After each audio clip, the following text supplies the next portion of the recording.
जोहार, मैं हूं शमी मोहम्मद और आप देख रहे हैं झारखंड बुलेटिन। झारखंड के ग्रामीण विकास विभाग के मंत्री आलमगीर आलम और मनरेगा कर्मियों के प्रतिनिधियों के बीच गुरुवार को चली लगभग 1.5 घंटे वार्ता में कई बिंदुओं पर सहमति बनने के बावजूद वार्ता विफल हो गई और मनरेगा कर्मियों ने हड़ताल जारी रखने का फैसला किया।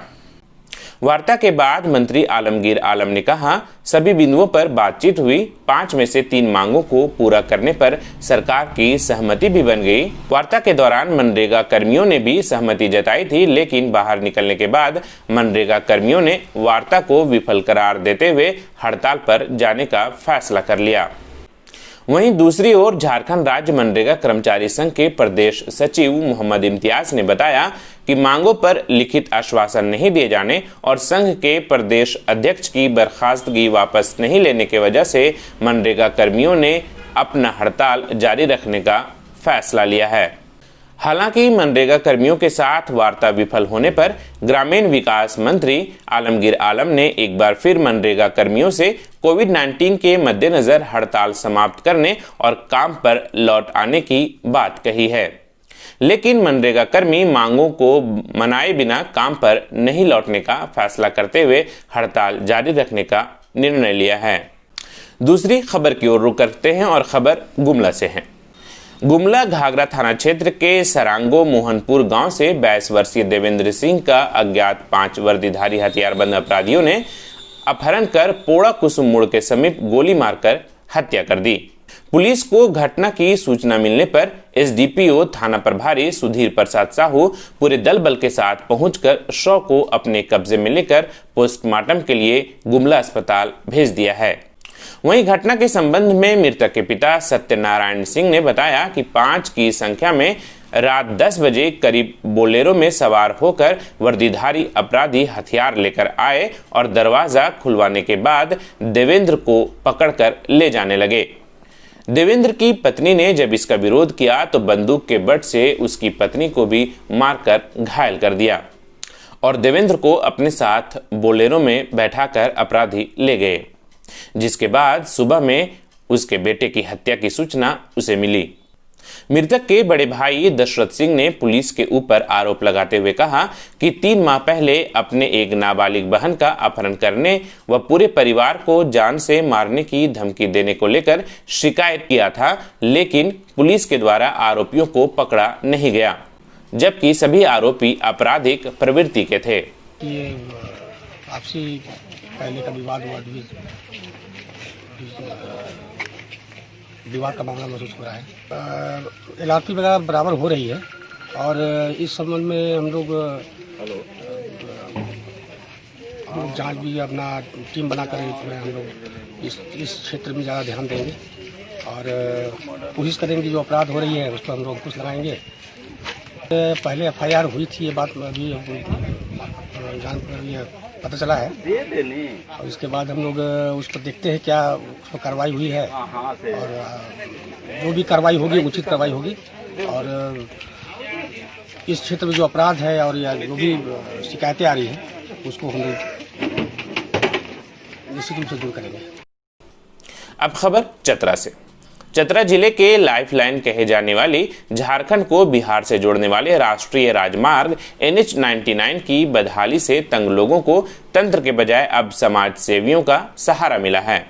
जर्जर सड़क के जीर्णोद्धार को लेकर लंबे समय से चल रहे आम लोगों के आंदोलन और दिन प्रतिदिन बढ़ती सड़क दुर्घटनाओं पर अंकुश लगाने को लेकर हंटरगंज प्रखंड के गोसाईडीह पंचायत के मुखिया प्रेमचंद सिंह व उनकी टीम और स्थानीय समाज सेवियों ने न सिर्फ निजी खर्चे से राष्ट्रीय राजमार्ग में बने गड्ढों की मरम्मत करा रहे हैं, बल्कि उसमें घायल होने वाले लोगों के उपचार में भी आर्थिक रूप से मदद करने का बीड़ा उठाया है। बता दें कि प्रसव पीड़ा से करा रही एक महिला का प्रसव जर्जर सड़क के कारण अस्पताल जाने के दौरान ऑटो में ही कुछ दिन पूर्व हो गया था। वह महिला मुखिया से मदद की गुहार लगाने उसके आवास पर गई थी, जहां से अस्पताल जाने के दौरान सड़क पर बने गड्ढों में वाहन के फंसने के बाद गाड़ी में ही उसका प्रसव हो गया था।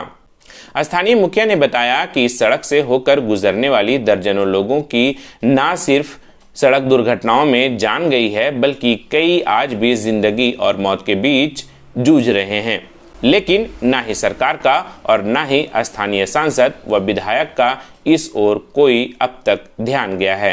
हंटरगंज NH 99 का सड़क है, हंटरगंज चेक पोस्ट के पास काफ़ी दयनीय स्थिति में है। आए दिन तरह तरह की घटना घटती रहती है। यहाँ पे आम जनता को काफ़ी कठिनाई हो रही थी। शासन प्रशासन के द्वारा कभी कोई सुध नहीं लिया गया है। इस परिस्थिति में हम हैं, हमारे मित्र हैं, मुखिया जी प्रेम बाबू हैं, सारे लोग और सभी लोग मिल करके अपने निजी खर्च से इस रोड को आज हम लोग मरम्मत करवाए, ताकि तत्काल जो है घटना दुर्घटना इसमें रुक सके। और मैं यहाँ के शासन प्रशासन से गुजारिश करूँगा कि इस पर कृपया ध्यान दिया जाए और आगे इसका इसको ठीक किया जाए।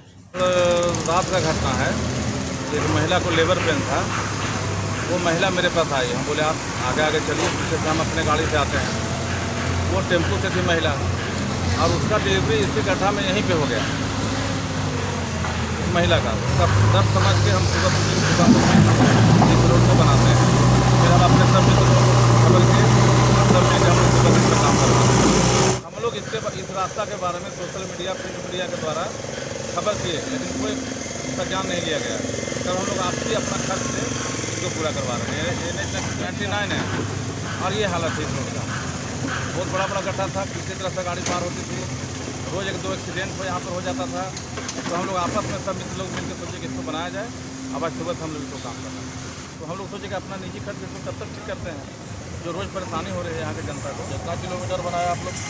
लगभग 1 किलोमीटर। खबर गुमला से। वैश्विक महामारी कोरोना के इस दौर में अहम सेवा देने वाले सहायक पुलिसकर्मी आंदोलन की राह पर हैं। सहायक पुलिसकर्मी 4 सितंबर से 7 सितंबर तक काला बिल्ला लगाकर प्रदर्शन करेंगे। वहीं उनकी मांग पूरा नहीं होने पर 7 सितंबर से अनिश्चितकालीन हड़ताल पर जाने की चेतावनी दी है। साथ में मांग नहीं पूरा होने पर राज्यपाल भवन और CM आवास का घेराव करने की भी बात कही गई है। सहायक पुलिस कर्मियों के मुताबिक पूरे राज्य में 2500 संविदा पर आधारित सहायक पुलिस कर्मी की नियुक्ति 2017 में राज्य के 12 जिलों में की गई थी, जिसमें कहा गया था 3 वर्ष पूरा होने के बाद उन्हें पुलिस में सीधे नियुक्ति दी जाएगी। लेकिन राज्य सरकार की ओर से सीधी नियुक्ति अब तक नहीं करने से पुलिस कर्मियों में आक्रोश है। इस संबंध में सहायक पुलिसकर्मी ने कहा कि यदि उनकी मांगे पूरी नहीं होती है तो करो या मरो की नीति पर आंदोलन किया जाएगा। ये हम लोग SP साहब को, DC साहब को, सारे लोग को लेटर यहाँ दे दिए हैं, लेकिन हम लोग के बारे में कहीं से कोई रिएक्शन नहीं आ रहा है। तो यही चीज़ को लेके हम लोग को दुख तो है। ये चीज़ सारे चीज़ जानते हैं कि हम लोग माँ बाप यही दिन की देखने के लिए हम लोग को पैदा किए थे। इतना छोटा से हम लोग को पाला पोसा बढ़ाया, आखिर कर्जदार हम लोग माँ बाप का हैं। उन लोग का भरण पोषण अच्छा तरह से नहीं कर रहे हैं।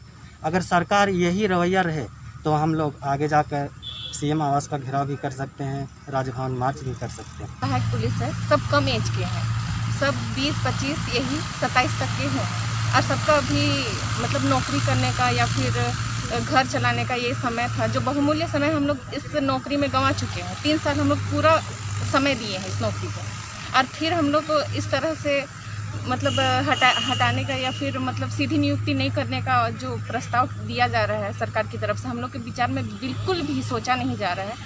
उससे हम लोग को बहुत दुख है अंदर से। हम लोग क्या करें, क्या कि हम लोग का बहुमूल्य समय बीत चुका है। तो उनका यही है कि हम लोग बस अपना ध्यान आकर्षित करना चाहते हैं कि हम लोग के विषय में भी सरकार कुछ सोचे। 4 तारीख से हम लोग काला बिल्ला लगाएंगे। हम लोग बाध्य हैं, चूँकि हम लोग का जो स्थिति है इस तरह का आंदोलन करने के लिए हम लोग बाध्य हैं। 4 तारीख से काला बिल्ला 3 दिन का लगाएंगे, फिर धरना देंगे, उसके बाद फिर रांची में राजभवन घेराव और फिर मार्च। अब कोरोना अपडेट की बात कर लेते हैं। झारखंड में पिछले 24 घंटे में कोरोना के 1160 मरीजों की पुष्टि हुई है, जिसमें 758 मरीज स्वस्थ भी होकर घर जा चुके हैं।